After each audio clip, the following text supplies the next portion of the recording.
Salve, salve família vascaína! Sejam bem-vindos aqui ao canal, seja bem-vindo a mais um vídeo, trazendo informações importantes sobre o Vasco.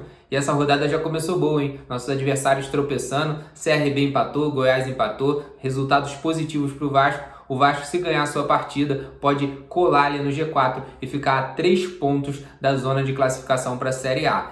E na próxima rodada, se o Vasco ganhar o Guarani e com alguma combinação de resultados, o Vasco pode até entrar no G4. Então são dois jogos muito importantes para o Vasco. Esse contra o CSA sexta-feira e depois contra o Guarani fora de casa. São duas finais de campeonato que o Vasco precisa muito somar esses 6 pontos. Nós vamos comentar um pouco sobre isso aqui, trazer mais algumas informações nesse vídeo. Antes, se você está chegando agora, eu já te convido aí para você se inscrever, ativar o sininho, poder fazer parte aqui da nossa família de vascaínos. Aqui a gente sempre traz notícias sobre o Vasco, você fica sabendo tudo o que acontece. Então, mais uma vez, os resultados favorecendo o Vasco. Tudo que o Vasco precisa fazer é ganhar os seus jogos. O Vasco ganhando, conseguindo embalar ali 3 vitórias seguidas, eu tenho certeza que a gente vai chegar lá no G4 e a gente não vai sair mais. Chegou a hora do Vasco entrar no G4, a gente tem que dar um gás final nessa reta final aí de campeonato. A gente precisa muito embalar vitórias pra gente conseguir. Lembrando que o Vasco não passou nenhuma rodada dentro do G4. Isso aí preocupa os torcedores mais pessimistas, né? Sempre batem nessa tecla. Poxa, um time que não passou nenhuma rodada no G4, como é que a gente vai esperar que o time termine no G4? Gente, vamos manter a calma. Tudo que a gente precisa é passar a última rodada no G4. Isso é o mais importante. É lógico que a gente quer e tem esperança que o Vasco entre antes. Quanto mais rápido o Vasco entrar, melhor, para entrar e se manter no G4 e a gente poder voltar tranquilamente para a Série A. Lógico que não vai ser tranquilo, a gente sabe como é que é a vida do vascaíno ultimamente, mas temos que fazer os nossos pontos, temos que somar pontos. São 2 finais seguidas aí, contra a CSA e contra a Guarani. Esses jogos são muito importantes porque vai definir a reta final. O Vasco vai ganhar confiança. Depois a gente tem um jogo contra o Botafogo, que aí vai ser o jogo mais complicado que o Vasco tem nessa reta final, que o Botafogo vem muito bem no campeonato, é um clássico, tudo pode acontecer. Então eu acho que vai definir muito esses 2 jogos contra CSA e Guarani. Os resultados estão contribuindo, o Vasco precisa fazer a sua parte e eu acredito muito que o Vasco sexta-feira vai conseguir uma grande vitória em São Januário. E falando em São Januário, a Prefeitura do Rio liberou lotação máxima nos estádios de futebol. E o Vasco vai poder contar com toda a sua torcida em São Januário. Mas a diretoria liberou apenas 15 mil ingressos, porque São Januário passa por algumas obras, então para a segurança do torcedor, 15 mil ingressos estão à disposição e já estão sendo vendidos para o Vasco jogar contra o CSA na sexta-feira. 15 mil já é uma boa quantidade, né? O Vasco vinha jogando apenas com 7 mil torcedores, 15 mil já vai dar fazer um caldeirão maneiro ali, vai dar para empurrar bastante o time. A gente sabe como a torcida do Vasco é, sempre apoiando, sempre ao lado do time, e eu tenho certeza que vai fazer diferença nesse jogo e nós vamos conseguir uma vitória. Lembrando que o Vasco vem jogando muito bem dentro de São Januário. A gente viu o jogo contra o Cruzeiro, o Vasco jogou bem, infelizmente levou um empate no finalzinho. Contra o Goiás jogou muito bem, contra o Curitiba, na minha visão, também foi uma boa partida. Agora temos o jogo contra o CSA em casa e eu acredito que o Vasco vai fazer mais uma vez uma bela exibição. Não temos o Nenê, mas eu tenho confiança aí que o Fernando Diniz vai mexer bem e o time vai se encaixar e vai conseguir os 3 pontos em casa. Então, falando também sobre essas mudanças no time, o Fernando Diniz deve mexer. Ricardo Graça voltando de suspensão, deve voltar ao time titular, deve formar a zaga de novo com o Leandro Castan. E no meio, a saída do Nenê, quem deve entrar é o Andrei. Andrei deve ganhar de novo posição de titular no time do Vasco. Então o Vasco deve jogar com 2 volantes, no caso, Bruno Gomes e Andrei. Vasco voltando a jogar com 2 volantes. Depois de muito tempo, Marquinhos Gabriel fazer um papel ali de meia, de volante, meio improvisado. Uma formação que deu certo dentro de São Januário. O Vasco conseguiu jogar bem com essa formação.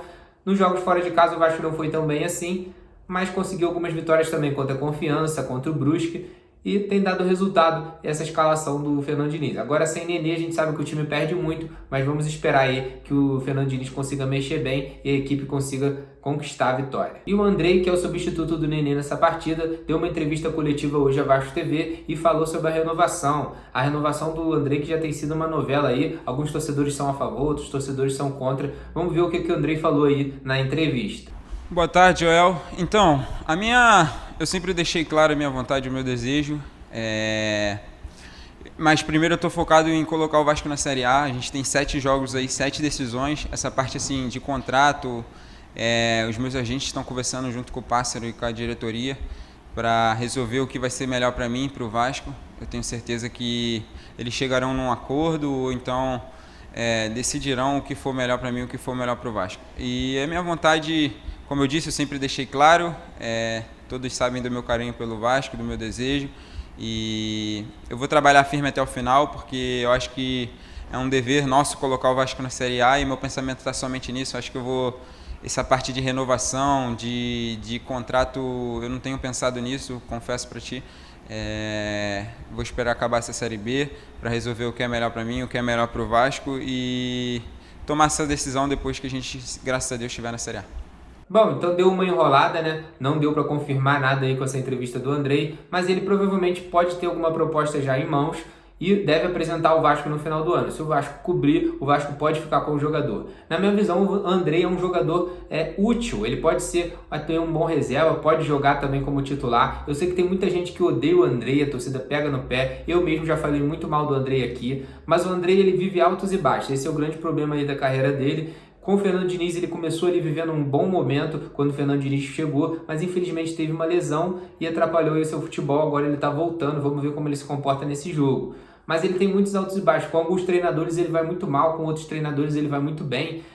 Esse é o problema dele. Tem partida que é horrorosa, tem partida que é muito boa. Então essa oscilação incomoda muito a torcida. Mas eu acredito que o Andrei é um bom jogador. Eu acho que a gente não deve perder o Andrei para um adversário aqui do futebol brasileiro. Por exemplo, o Santos, para o Corinthians. Aí nós estamos reforçando nossos rivais. O Vasco tem que voltar a rivalizar com esses times e não pode ceder jogadores para eles. Eu acho que era importante também o Vasco renovar, pensando numa possível venda do Andrei para o futebol do exterior, de repente do Emirados Árabes, para algum lugar assim, e o Vasco poderia ganhar uma grana. Agora, se for para liberar o Andrei de graça para um time do Brasil, acho que valeria a pena o Vasco tentar fazer um esforço para renovar com o Andrei, tentar cobrir o salário ali, para ele continuar no Vasco. Agora, se vier uma proposta lá de fora, com um salário muito alto, aí eu acho que o Vasco deve deixar o Andrei ir, partir aí para seguir sua vida. De repente chega uma proposta ali muito absurda, da China, não sei de onde, e de repente ele tenha que partir. Mas para reforçar nossos adversários, eu acho errado. Eu acho que o Vasco tem que começar a se impor de novo no futebol nacional. Não podemos deixar perder jogadores assim. O Andrei pode ser um jogador útil, joga como primeiro volante, joga como segundo volante, e eu acho que ele pode estar no elenco sim para 2022. Comenta aqui embaixo o que você acha. Você gosta do Andrei? Você não gosta? Acha que o Vasco deve renovar ou não? Bom, torcedor, então esse foi o vídeo. Se você gostou, deixa aquele like, se inscreva aí no canal, ative o sininho para poder receber os nossos próximos vídeos. E é isso. Eu vou ficando por aqui e até o nosso próximo vídeo. Valeu! Fala, Pedrosa, um abraço. Então, a gente tem tratado o CSA como mais uma decisão, assim como foi todos os jogos depois que o professor Fernando Diniz assumiu. E a gente sabe da dificuldade que vai ser o jogo, sabe que a equipe do CSA é uma equipe muito boa.